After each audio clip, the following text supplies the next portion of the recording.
Kind of chewy not in here. That's ridiculous. All right. Woo, it's bright. Hey, beer fans.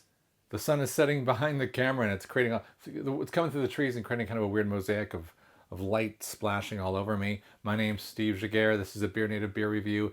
And an important tip for people who create YouTube reviews is turn on your microphone, because I just did this whole review and I had the microphone off. So I've already got it recorded.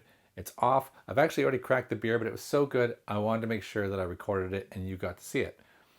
The beer I'm going to be reviewing is Buckwheat King by Pühaste, which is an Estonian brewery founded by Eero Mander, sort of in 2011, because he was brewing beer back then, but it wasn't official until 2016. I've seen him referred to as like a pirate or gypsy brewer for a long time, getting a lot of popularity, but now it's official.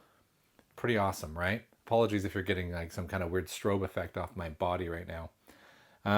But let's take a look at the beer in the beer can back in the fridge. Filmed that earlier, obviously, because it's now out of the fridge and it's already in a can. But I'm going to start right from there. And I'm going to grab it. It's just here. And whatever it is, spoiler alert. The spoiler alert, that's what we called it. It is an IPA. It's a New England IPA. Although I've seen that written in various places. It doesn't really say it on the can. It just says it is a double dry hopped IPA. It's a 7.5%, which is a bit of a kick. And it is got a very high original gravity. What was weird on the website, when you know, I like to talk about stats. I have a whole video about IBU, but on this website, they were talking about its original gravity being 18.5, but it was degrees Plato. Like that's a whole other way of saying original gravity. I'm used to 1.050, for example, for a standard beer, 1.065 maybe for something like this. But that's still pretty high. And that's a lot of malt originally in here. And there's Dextrin in the malt profile, so maybe that's what did it. But it's just kind of fascinating. If anyone from Pühaste ever watches this video, which is unlikely, you've got your original gravity and your final gravity backwards on your website. So, it really flummoxed me for a bit. I'm like, how's that possible? But it has a very high final gravity as well. So I'm expecting it maybe to be a bit sweet, maybe not. So that was kind of where my brain came into this. The malt profile was Pilsner, Dextrin I mentioned, Buckwheat, of course, it's in the name, and Flaked Oats, which is kind of give away the New England IPA kind of feel of it. I'm just about to get cut off in the middle by the light. It's just kind of as the sun drops. I hope that's okay. And the hop profile is super interesting because it's got Galaxy, Centennial, and Citra, which are very similar to one another. Like if you look up Citra and you're like, oh, I'm all out of Citra, what do I substitute it with? Centennial or Galaxy. Same thing for Galaxy. What's the sub? So they're kind of very similar in a profile, and I guess I'm kind of impressed. Either they just wanted them all in there, or they've got a very savvy brewer who knows when and where each one applies in its best form. The weird kind of wild card is the hop called Styrian Dragon, which is a Slovenian hop, which is okay, Eastern European. Maybe it's more prevalent over there. I don't see it very often. It's interesting. One of its tasting notes was marjoram, which is like a herbal remedy that's kind of in the mint family. So it was interesting to see if that would arise.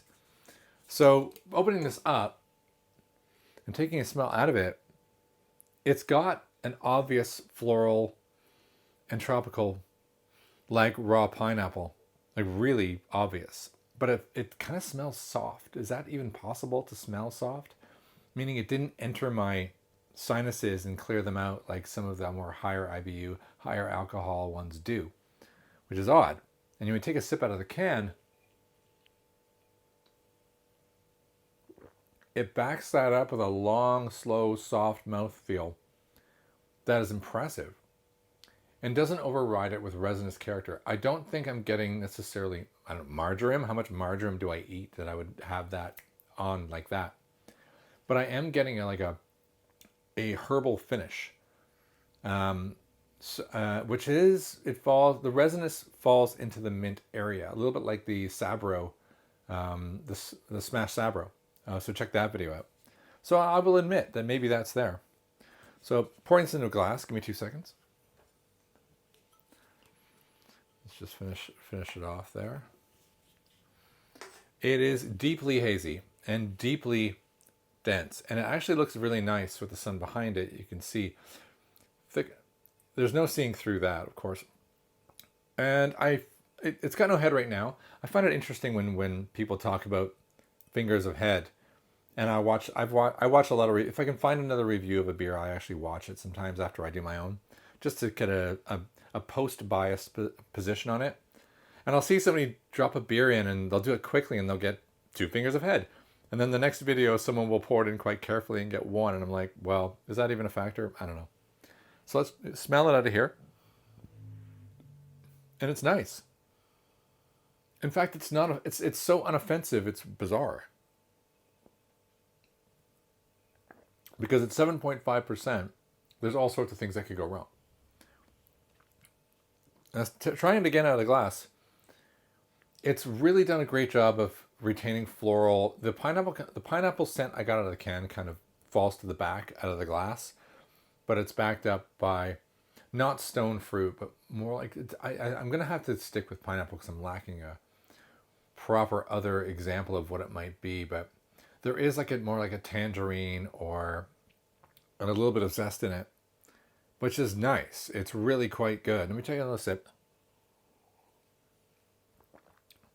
Yeah, it gives you that side of the tongue taste.